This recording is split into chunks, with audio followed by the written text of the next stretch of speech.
The world is one giant amateur hour, and I'm the most underqualified act on the bill. My dad is a shark in bespoke suits, yet I can't add single digits without a calculator. My mom is a drop-dead Oscar winner, yet I scored the generic face preset. My bro curated his own solo art show at 4, while I was still toddling behind him babbling nonsense. Even our housekeeper and butler, one a retired puppet master, the other a low-key legend. Luckily, they all adore me, so I gradually made peace with it, until the day the internet's favorite prodigy rang the bell, demanding I vacate the throne that supposedly belongs to her. Great, after years of suspense, my heart finally flatlined. But before we go on, smash that subscribe button and tell us where you're tuning in from. I always felt like a glitch in this family tapestry. Dad, financial titan. Mom, global icon. Me, solid C- in every category, including cheekbones. Extremes breed opposites, I guess. Because bro bloomed in every metric: 4-year-old art mogul, 8-year-old Ivy prodigy,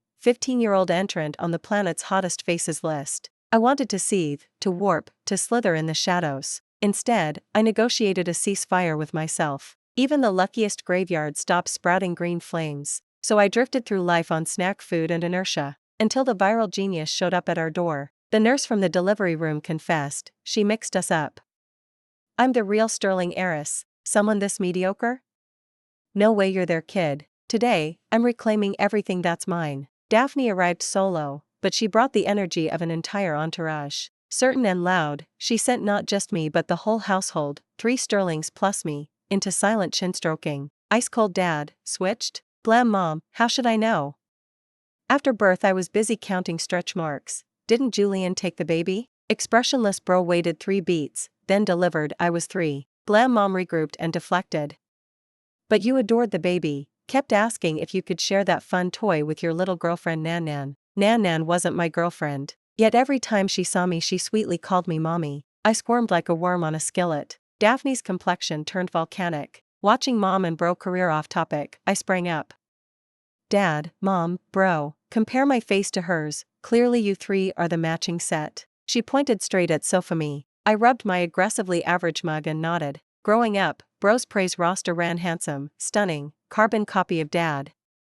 Mine was a single, polite, well, she's healthy. Depressing. I've aced every class since kindergarten, Daphne pressed, while rumor says she's been tailgating the academic caboose, allegedly even bought her diploma. I lowered my head, cheeks burning. Since enrollment, Adrian had a permanent parking spot at rank 1. I owned the basement spot, no contest. Mom refused to accept fate. She hired a private tutor who cranked my brain so hard she hypertensed into the ICU. On the edge of lights out, she clutched my hand, still begging. What's the connection between those 2 theorems? Ashamed, I vowed reform. On exam eve I hammered a calculus textbook into my skull. End result, first student in school history to plaster the entire page with formulas and score a solid 0, went viral in the worst way. Memory dispatched. I turned to mom, dad, and Adrian, grave-faced. Isn't it possible, you guys are actually her family? Parents fell into contemplation. Adrian's gaze weighed anchor. Daphne kept pleading, Mom, Dad, don't you believe me? I wandered 18 years outside. Now that I'm home you doubt me? As tension combusted, Bernadette stepped from the shadows. Sir, ma'am, young master, young miss, there is, after all, a scientific option called a paternity test. The swab session went without drama. Results scheduled for 1 month. Daphne balked and sparred with the clerk. Why must I wait 30 days? Because the queue is 30 days long. Do you know who I am? A citizen. Who gave you the guts to talk back? Emery and Dylan. The clerk never flinched. Daphne stomped like a wind-up toy. My toes curled inside my loafers. A small crowd gathered. I couldn't watch anymore. I tugged her sleeve. Look, it's just a month, we could. She flung me off. Shut up. Of course you want 1 more month squatting in my life. I won't give it to you. She latched onto the poor lab tech's coat and thundered, you will produce those results today or face the consequences. Consequence delivered, a 3-day vacation in county lockup. 72 hours later she was back, requesting room and board to finally feel family warmth. Ice-cold dad, Bernadette, prepare a guest suite. Daphne teared up, voice wobbling. Your hearts already recognize me. I'll cherish every second, never leave your side again. She shot me a victory glare and cranked the volume. I'm here to make up for lost time. I looked away, face neutral. Companionship? Since memory began, I woke in a 500-square-foot bedroom, ate at an 8-yard marble slab. Permanent residence, Bernadette, Julian, weekend flyer bro, and 2 judgmental Dobermans in the yard. Lonely was my factory setting. Teen me adored tilting my head 45 degrees to the sky. Instagram captioning, money can't buy love, and if you get it, no explanation needed. That nonsense ended the Lunar New Year feast when Adrian screenshotted every post, blew them up, and ran the slideshow on the dining room projector on loop. I still want to die from the second-hand embarrassment. I almost pity Daphne. Her fantasy is doomed. Still, glam mom clapped, eyes sparkling. Beautifully said. I, too, crave a do-over. With a face like yours, I'll glam you into the princess of the century. The princess of the century? Hearing that, bro and I stepped back in perfect sync. I wanted to speak, then swallowed the words, then wanted to speak again. But when I saw mom pulling Daphne along, bright-eyed as a schoolgirl, bro and I exchanged a look. Our open mouths snapped shut. All those gorgeous gowns in my closet, never worn, now I finally have a model. I'm over the moon. Mom, if you'll let me, I'll be your model for life. Really, truly? Oh, sweetheart, you're making me cry. You're such a gift. Daphne was so flattered she forgot herself. A moment later her peripheral vision flicked to me. Mom, you never dressed up your older daughter before? Though I guess it makes sense, she's not your real child, so the bond can't be as close. It's like those 2 dogs in the yard, only a true mother and daughter share that kind of devotion.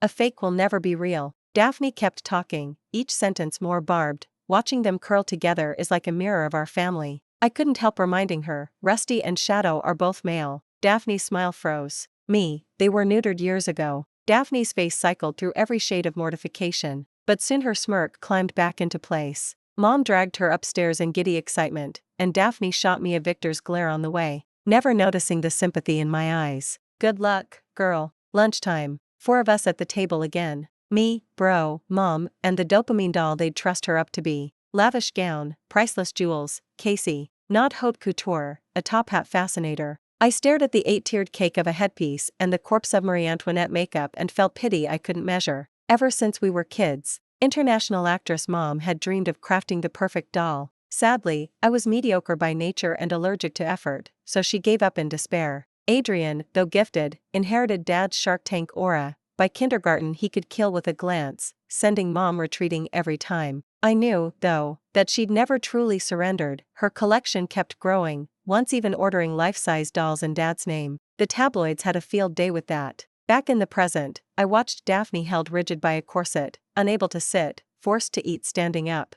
When she reached for a dish, the cake on her head wobbled. When she lowered her gaze, her foundation flaked into the bowl. Bro, it's not even Christmas and we've got a tree. Pfft. I normally don't laugh, but I couldn't help it. Mom objected instantly. What's wrong? She's a living doll. Her peach blossom eyes batted innocently. Bro, dolls don't need oxygen, she's about to pass out. Mom went sheepish, checking on Daphne with concern. But who knows what possessed the already purple girl. Faced with mom's rare tenderness, she mustered a smile uglier than tears. I'm fine. Don't force it, I said kindly. She wouldn't accept sympathy, she hissed, you wouldn't understand. A parent's love is as heavy as a mountain.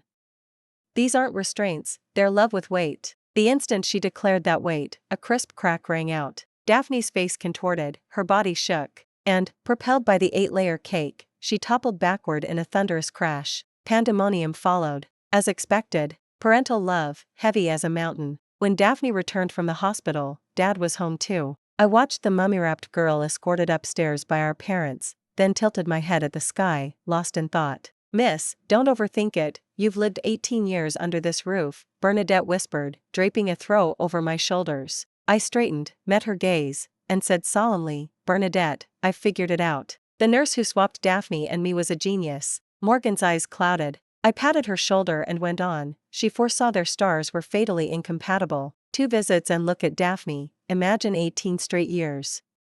She'd never survive. That sage put me in to take the disaster hit. Bernadette's jaw dropped. After a few days of convalescence, Daphne sensed something off. At dinner she confronted me. Why is it always you I see every single day? Because it's not Riley. I ladled soup without looking up.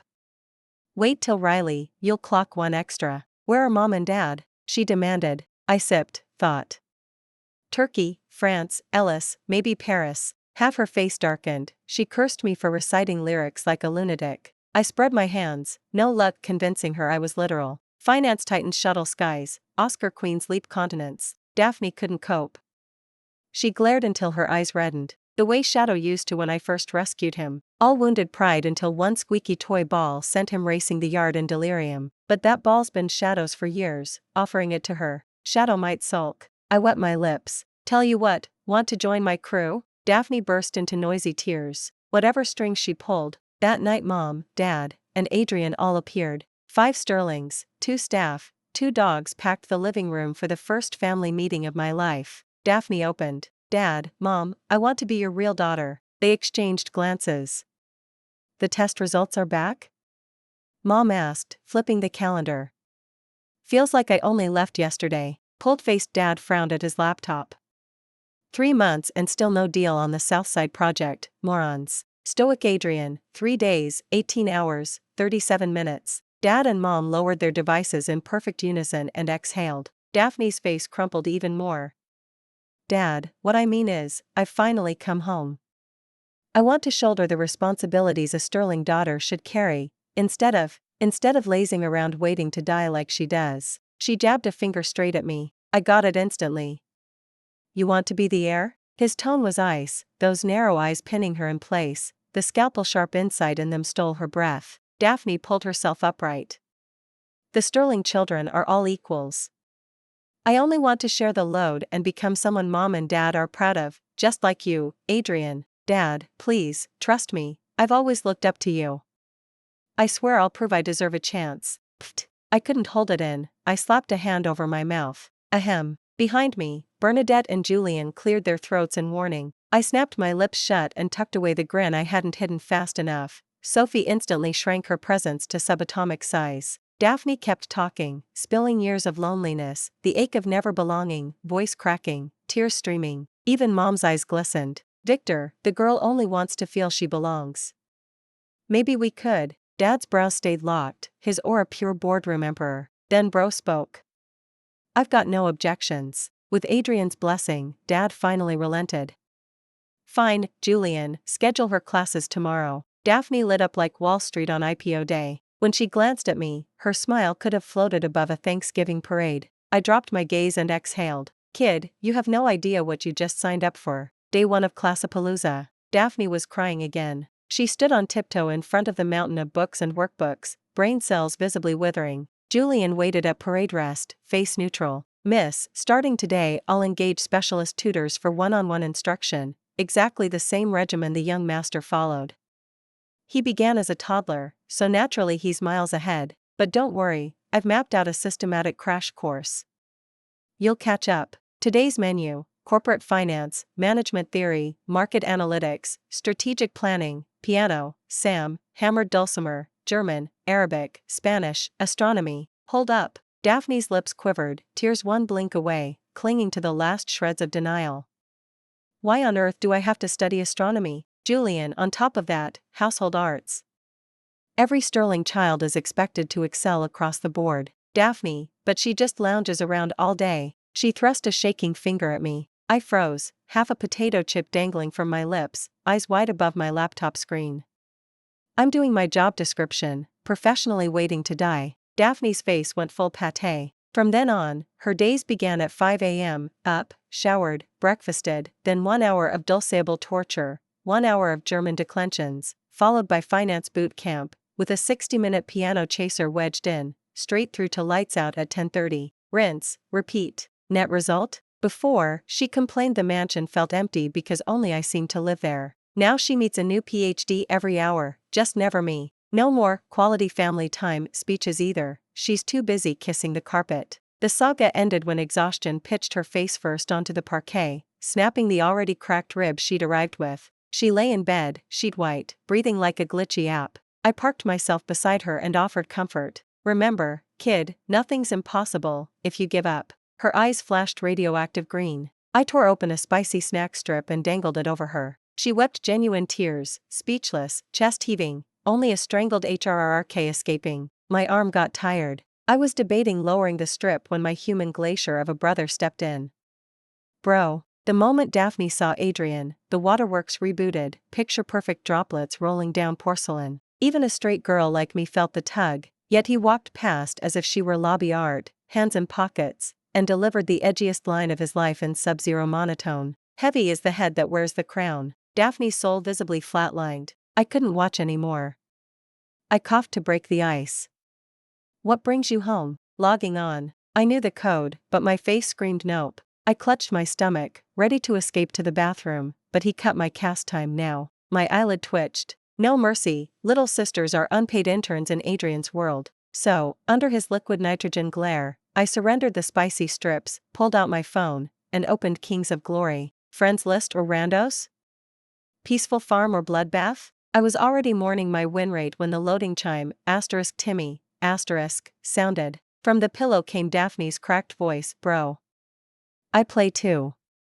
Take me? I jerked up so fast I nearly dropped the device. If my arm had reflexes, it would have flung the classic stop gif. But she already had her phone out, the same bright Timmy rang, and a smug grin spread across her face. Bro, I'm a beast support fairy main, king tier, I'll carry. My brain's definitely bigger than hers. My knuckles whitened on the bezel. When neither Adrian nor I answered, her eyes welled instantaneously. Bro, I'm your sister too. We didn't grow up together, but blood's thicker. I'm not here to tear the family apart, I want in. Please, don't shut me out. My gut twisted like a pretzel. 10 straight losses. My pulse didn't even flicker. I'm vaccinated against hope. Years of duo Q with him have taught me everything about the man. Adrian looks cold on the outside, sure, but inside he's absolute permafrost, 0 degrees Kelvin. He spews venom faster than a fire hose, and he's cursed with one fatal flaw. Jinxed. Utterly, cosmically jinxed. You can't call his mechanics trash, you can't even say his positioning's off, but Q with him and you're guaranteed a 10-loss streak. I finally realized it's his mouth, turbocharged trash talk that tilts teammates into AFK tantrums and supercharges the enemy team into berserker mode. If you're starving for mother love, I'll spoon feed you, no need to keep feeding the enemy like a filial daughter-in-law. Support fairy building a coffin set, huh? Sprinkle some rice on your screen, your chicken juke's better than you. You paraplegic or just half-body lagging? Playing support fairy and dancing on your own corpse? On my phone the support fairy was wandering aimlessly, so lost she couldn't remember the way to home base. Bro shot a glacial look at my headboard. Daphne looked ashen. I hugged my phone, beat a hasty retreat out the bedroom, and prayed. I roasted her today, so Destiny, please don't let them roast me too. I knew Daphne was grinding reputation with Mom, Dad, and Adrian. Unfortunately, all quests failed. She texted Mom, Mom, your new drama is pure fire. I wrote a 30k word Insta essay on your heroine, every frame iconic. The essay later became troll ammo and Mom trended for character collapse the next morning. She helped Dad reorganize his study. Dad, I've been studying all the references you left. I cleared out the outdated ones. 3 of Dad's IPO pitches imploded for missing documents. She cooked Adrian lunch, homemade mango curry beef over rice, and delivered it herself. Adrian, anaphylactic to mango, curry, and beef, took an ambulance to the ER. Ice Dad, how much longer for the DNA report? Glam Mom, it's only been 1 month and 15 days. Deadpan Bro, turns out I'm not that hard to kill. My conspiracy theory solidified. The nurse who swapped us wasn't shielding Daphne, she was shielding the other 3 Sterlings. At last the traumatized trio reached a conclusion. Regardless of the results, ship Daphne to study abroad, in Argentina. Argentina. The Emery literally farthest from ours. When she got the news Daphne sobbed, jabbing a finger at me. What about her? She screamed herself hoarse. Why isn't she kicked out? That froze Mom, Dad, and Adrian. Glam Mom blinked. Why would we toss Sophie? Daphne held louder, stomping, she's not your kid, I am. I came home, so she should leave. Only one of us can stay. Glam Mom, genuinely puzzled, kids pick, adults take both. Can't we have both? Ice Dad's Arctic pupils, both names are on the Sterling family register. Deadpan Bro snorted, we can afford 2. I melted. I'd always felt too mediocre to fit this family, yet here they were, choosing me. Tears rushed in, but Mom added, her brain's mush and we've bred her into a hopeless freeloader. Release her into the wild? We'd be liable. The tears screeched to a U-turn. So that's where Bro inherited his tongue. Found the source today. Still, Daphne demanded a Sophie or me ultimatum, threatening disownment if refused. Ice Dad, are you blackmailing us? Glam Mom, after disownment, can you still model for my shoots? Deadpan Bro, one less heir to split the trust fund. Daphne froze, she'd expected anguish, bargaining, at least a dramatic dilemma. But I knew, in dynasties, blood runs thin. Dad once backstabbed his own brother for the throne, we saw nannies more than parents. So, really, she overrated herself. Now the joke was on her. A call from the lab saved face for Daphne. Results were ready, early, pickup required in person. Mom, Dad, and Adrian took one car. My inner saint flared and I rode with Daphne. Saintly impulse, demonic outcome. Daphne and I were kidnapped. Kidnapper, Bernadette. Daphne was stunned. So was I. Not because she snatched me, because 50-year-old, cookie-baking Bernadette KO'd 20-plus bodyguards with a single frying pan. Bernadette. I croaked, eyes reddening. Her motions paused, her gaze was layered. Sophie, sorry, orders are orders, don't hate me. You had kung fu this good and still couldn't muscle us to Bro's autograph line when we were 10. Had to hide my power level. Traitors burn. Are you two insane? Daphne shrieked. Bernadette, you told me I'm the real Sterling, why tie me up? Avery, face reset to glacial, glared at chairbound Daphne and spat. Victor ruined the man I loved. I vowed revenge. I swapped you with my lover's newborn, waited 18 years, then dropped the truth bomb so Victor's perfect world would implode. You have no idea how long I've waited. Daphne and I, rare common front, fell silent. Her master plan, infiltrate as nanny, switch babies, raise the air switch secret, then unleash real daughter for maximum psychic damage? Reality was tilting off its axis. I ventured, Bernadette, do you feel, even a molecule of revenge joy right now? A speck? A quark? She cracked. Who knew the Sterlings have zero parental instinct? So I kidnapped both my girls, let's see which one Victor chooses. 3 seconds of silence. I whispered, technically, I'm the daughter of the man you loved. Before she could implode, Dad, Mom, Adrian, and Julian burst in. Stay back, both girls were bombs. Bernadette screamed, eyes locked on Victor, hatred seething. Victor. You've lost every shred of humanity, your own baby brother wasn't safe from you. If you hadn't schemed, Jingza would never have boarded that doomed flight. Dad's brows knit together. So you're avenging Jingza? Bernadette, exactly. I swapped your children to hurt you. The girl you raised for 18 years should be calling you uncle.